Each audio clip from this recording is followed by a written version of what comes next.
Halo semuanya, selamat malam. Kembali lagi bersama CV di sini. Video ini singkat aja, kita mau langsung to the point, kita bahas CPI ya. Bentar lagi juga aku mau ke terminal ya, naik bus.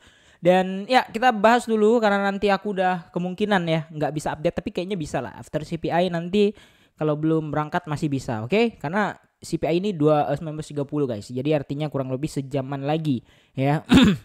Nah, ini aku udah screenshot dan udah kasih penjelasan serta keterangan karena biasanya nanya tuh, "Bang, dampaknya apa ya?" gitu ya. Tapi nggak apa-apa, aku nggak menyalahkan karena benar-benar mereka mau tahu dan mau belajar, bukan orang yang denial ya. Beda sama orang yang suka denial, suka sok tahu tuh beda. Kalau mereka mau belajar, ya udah aku fasilitasi, aku kasih, aku suapin nih makan nih gitu ya. Daripada orang-orang yang banyak bacot denial ya, sok tahu kayak gitu, oke? Nah, jadi di sini kalau kita perhatikan CPI ya yang mom ya di sini naik 0,1% ke 0,3% dan ini double bearish harusnya. Tapi kenapa yang momnya ini jarang kepakai gitu ya? Karena biasanya yang kepakai itu yang yoi-nya. Karena yoi itu yang merupakan indeksnya ya. Yang yoi-nya naik ya guys ya, 2,4 ke 2,6 ya. 2,4 ke 2,6 naik 0,2%. Dan itu tinggi banget, naik 0,1% aja itu dampaknya signifikan, apalagi kalau 0,2% gitu. Memang CPI dari bulan lalu turun ya, dari pokoknya sepanjang tahun ini CPI banyak penurunan gitu, tapi ada beberapa bulan kemarin yang naiknya ya nggak main-main, langsung 0,2%. Dan aku curiga ya BTC ini sekarang dinaikkan ya untuk untuk untuk merusak structure tatanan bullish yang ada dan sengaja dipom-pom. Biar apa? Biar nanti pas CPI banyak yang jual dan banyak yang menjadi korban exit liquidity gitu. Tapi kita doakan semoga hal itu tidak kejadian ya. Nah, tapi kita baca dulu keterangannya. Ya, dari konsensus kalau nggak terjadi manipulasi guys ya. Jadi artinya literally ini sangat-sangat bearish karena naiknya 0,2% dan naiknya di yoi-nya maupun di mom-nya. Jadi dua-duanya naik. Kalau misalnya salah satunya naik, salah satunya turun ya, kayak yang bulan lalu ya, itu yoi-nya turun, mom-nya naik, itu netral kayak gitu ya. Nah, terus andai kata pun ini kan ke 2,6 Bang. Kalau 2,5 gimana? Iya akan tetap bearish karena tetap naik dari 2,4 dari bulan lalu ya. Paham ya? Kalau misalnya pun nanti misalnya kan ini kan prediksinya 26, tiba-tiba datanya 25 yang keluar di sini. Ya tetap hitungannya bearish. Kenapa? Karena naik dari 2,4 kayak gitu. Kemudian possible skenario-nya langsung kita bahas ke chartnya ya. Nah, jadi untuk CPI itu biasanya dua arah, selalu dua arah. Beda sama NFP ya. Kalau NFP ya bullish naik aja. Ya kalau turun scam, bukan scam turun ya turun gitu ya. Jadi satu arah aja, naik ya naik, turun ya turun. Tapi kalau CPI dia bisa naik untuk turun dan turun untuk naik kayak gitu ya. Sekali lagi ya, untuk CPI dan juga FOMC itu biasanya itu kayak gitu. Ya karena apa? Karena mereka tuh masih melihat makroekonominya juga gitu. Nah, sebelum kita bahas BTC, kita lihat dulu di XY-nya ya. Nah, kita lihat di XY.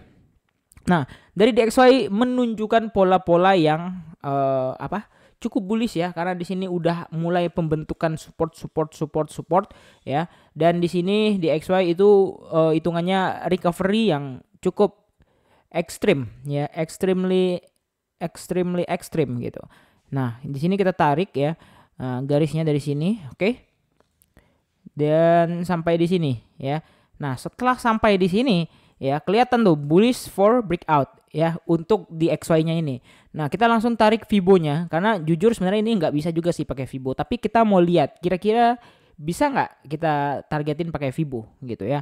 Nah, menurut Fibo next target itu ada di sini, oke, dan juga di sini.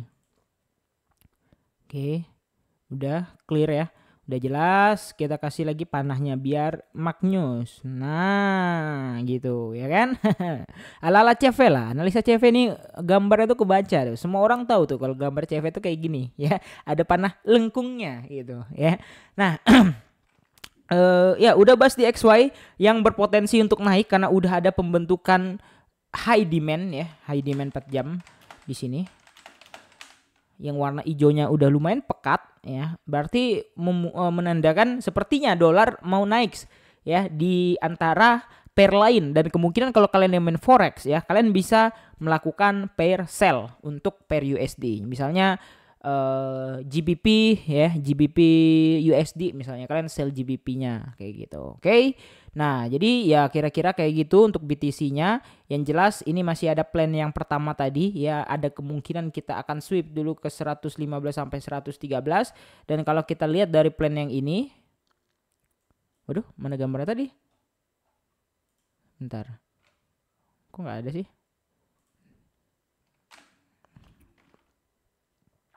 Bentar guys. Di mana tadi gambarnya? Kok tidak ada? Waduh, gambarnya hilang. Wah, kacau. Ini kan gambar yang biasa ya. Nah, ini ada kemungkinan untuk turun ke bawah, baru bisa naik lagi ke atas ya. Jadi gimana menurut kalian ya? Apakah akan melanjutkan kenaikan dan tren ini akan terus memberikan pressure sell apalagi menjelang CPI ya? Silakan tulis komentar kalian di bawah. Dan salam balbul untuk orang yang bilang BTC langsung OTW 150.000 dan tidak ada bearish lagi. Selamat menikmati makanan dan santapan kalian. Maksudnya santapan kalian yang akan disantap bandar. Bye bye.